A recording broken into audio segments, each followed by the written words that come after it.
I just bought a $500 XJ and it is the worst. Oh, none of these are the same. The paint job, barbed wire was the selection. You might know why the brakes don't work. Touches the intake manifold, comes up on top of the valve cover. This part sucks. Ooh. So we're gonna throw a freaking exhaust clamp on it. What is that? I don't know what drugs we're gonna find in there. Woo! Hopefully. Oil pressure seems... Oh, that's at idle. That does seem low though. What the it's silicone. Alright.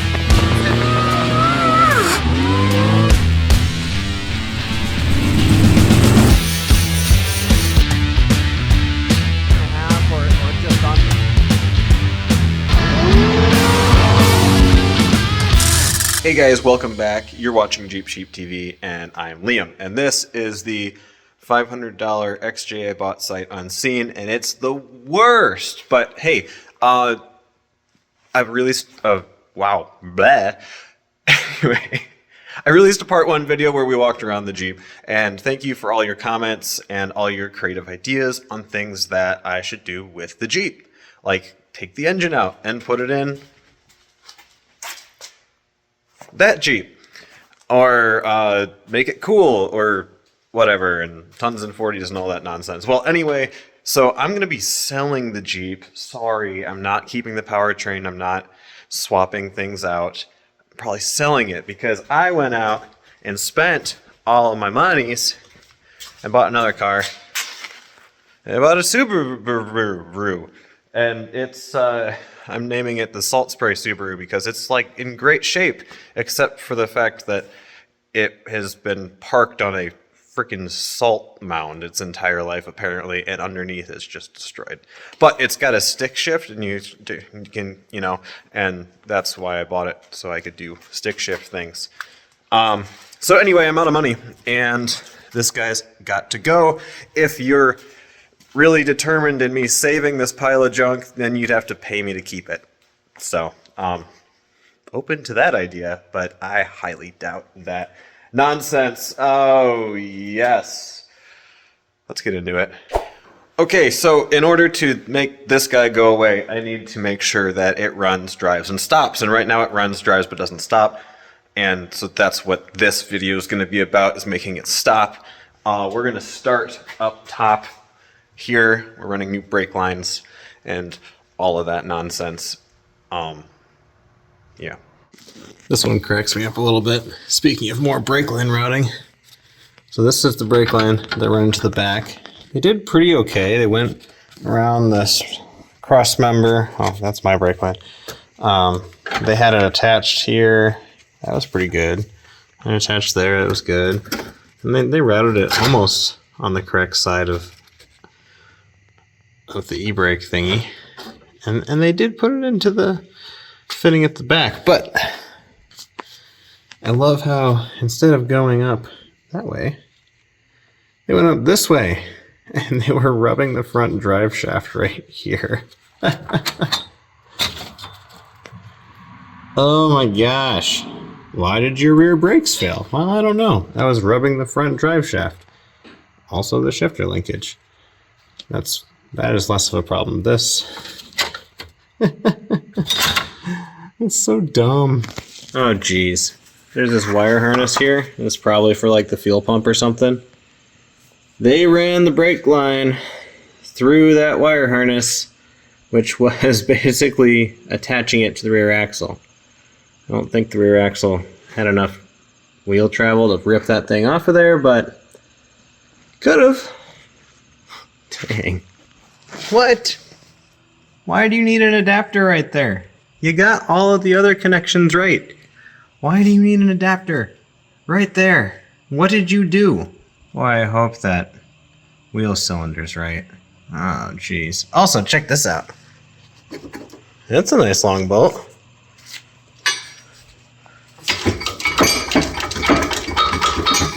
Probably shouldn't be towing anything anytime soon. Is that a normal amount of rust pull out of the brakes? I guess Kind of depends. Also, check out the shield. Yeah, that's normal. Here's the most disappointing part. I think we figured out why they gave up. So, they bought a new flexible line. They bought a new caliper and pads and disc, and then they went to put it on, and somebody stripped the holes. Both of them. Frickin' bolts don't go in. They're just completely smooth. So I bought this thread repair kit, helicoils. We have a fairly in-depth video on how to use helicoils on this channel. This is not that video, so let's just get after it.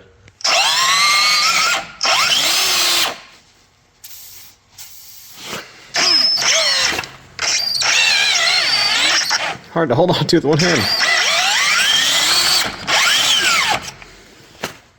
Yeah.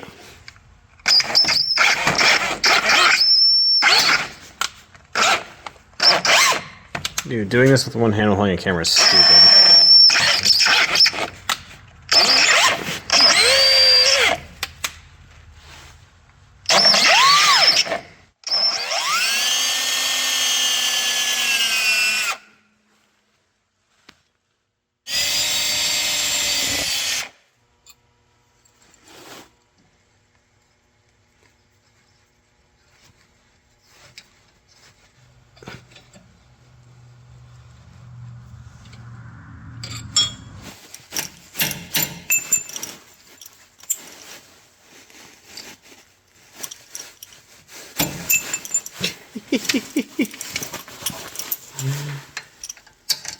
Can't do this with one hand. Can I just push it? You can just push it through.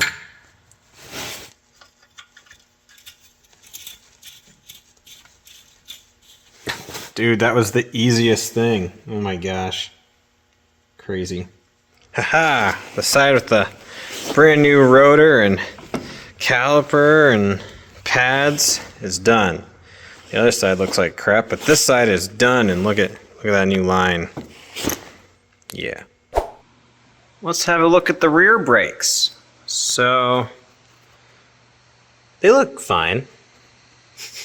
Plenty of material there. Maybe we'll be getting some rear brakes. We're missing a stud here, but I'm thinking maybe some of you XJ owners can tell me. And maybe it's probably the same on my YJ, let's be honest. I think I could get the stud in there if I take the brakes apart, which I'm going to have to do anyway. And then we won't have to pull the axle for that. So that's pretty cool. That's cool. Why? How did that get there?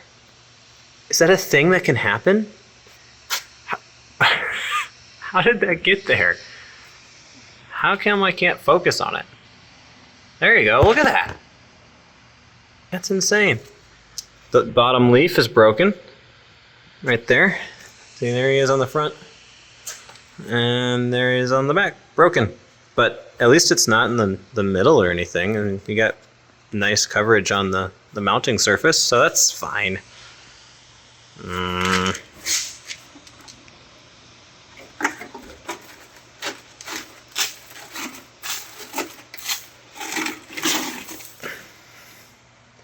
Yummy. So it looks like a lot of rust happened. And yep, a lot of rust happened. The plastic is covering all that up. Holy cow. And they had some sound deadening stuff, which is pretty much gone now. And a whole bunch of dirt in there. It's just coming out in piles. Plus we got this little guy making all kinds of noise. That'll need to be fixed because that's protecting this hole for the gas filler. So yeah, mint. I have never seen a brake drum like this. This corroded. Look at this. All along the edge. It's like gone. That's pretty thick. And look at that. Yeah, the orange in the background really helps. All along the rim. there's spots where it has corroded all the way through. And there's a spider in there. Good thing the rear brakes don't see that much force, because this thing's just going to rip off. One panic brake away from the drum just shearing. Oh my gosh. How does this happen?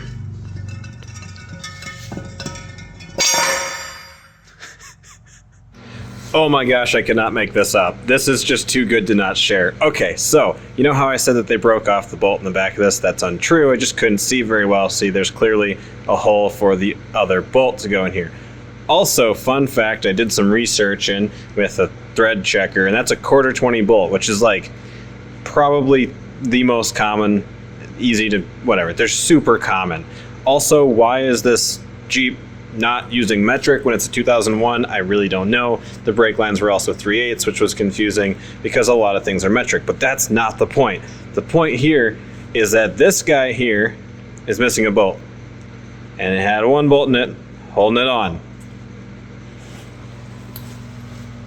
I am fairly certain that right there is silicone, or like a gasket maker of some sort. It's rubbery.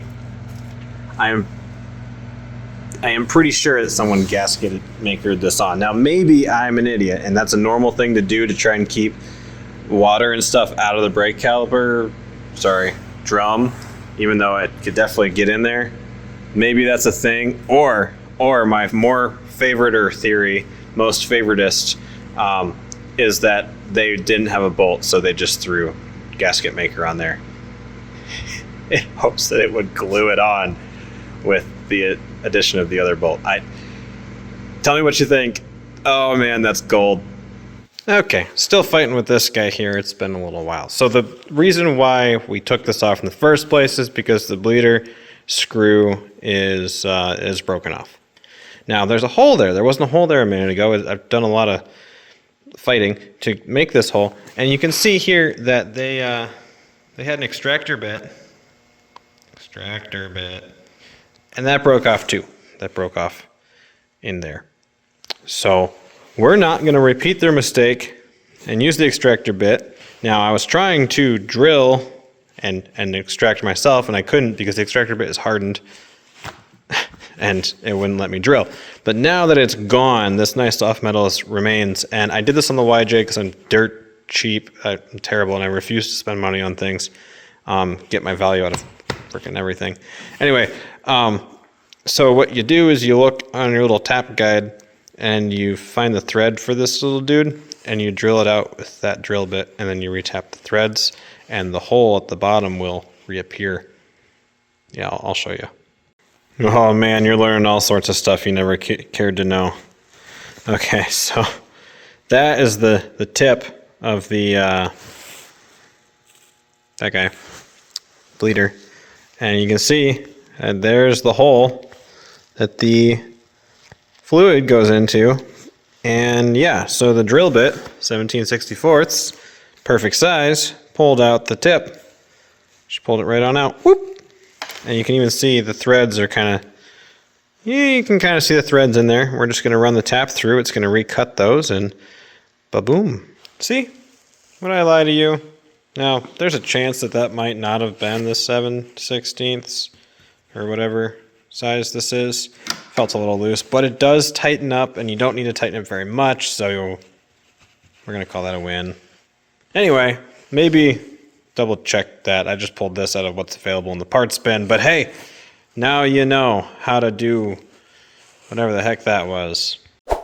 Okay, so brake lines are run and good, and let me tell you, these are like $150 from Doorman, and they're excellent quality, and they just all go together really well. And over there, that's a connection point, and because they split the line right there, it makes it a lot easier to install around the engine. Really, really great.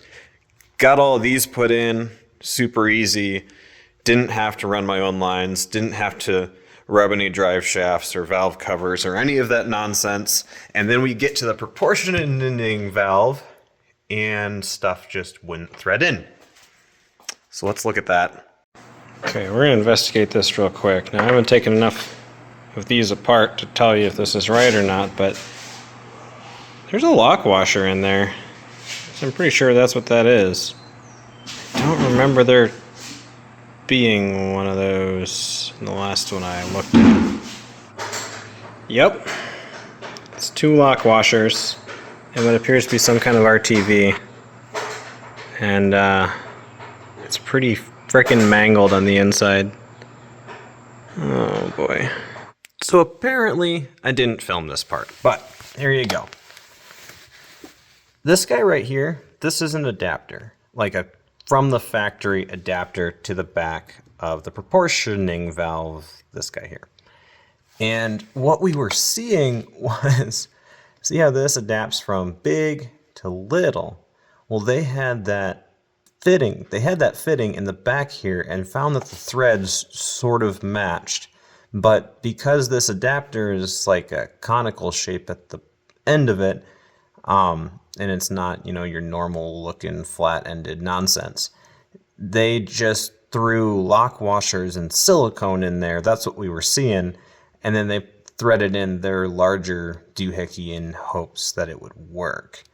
In the meantime, they just destroyed all of the threads, and they destroyed and stripped out the threads on the bottom of one of the guys too. So this is actually out of a Jeep TJ. Bought it on eBay with the whole reservoir, everything system. Because it's actually cheaper to buy the system together, and then you have spare parts. So, yeah, that's what happened there. That's what we were looking at. Also, because this was off of a TJ, I had to modify the bracket, and there you go. So I used this guy, and I used the remnants of a different guy, and I just kind of welded them together, and it works now. So simple. You got new lines in, got new lines run all the way to the back. I didn't show you any of this because I don't want to, and that's not what this vehicle's about. I'm not showing you stuff, I'm just documenting the nonsense that we're doing here. We need to do a bench bleed on this guy here. Maybe I'll show that if I remember how to do it. And here's all the lines I pulled out. So these are your original OEM lines, and they are real rusty. They weren't gonna work. Here's the ones that the dudes tried to replace it with. Actually a decent looking line. They had to connect to it here. I'm assuming they didn't do their own ends, so they had to buy pre-cut lengths. I cut this out to get it out easier. And yeah, here's some more OEM lines. And they just kind of, you know, whoop. So yeah, those were toast. Those were toast. The airbox is looking great in here, by the way. So if you missed it, and you probably did, because just about everyone missed it, I got a plastic mending welding thing, you know, stapler, plastic stapler. Oh yeah. And I fixed the airbox, and I got the stapler from Vevor, and I do a little review about it. But I fixed the airbox in that video, so go watch that now. And then I'll actually have views on that video, and you'll see how I fixed the airbox, which looks great. I drove it. I did.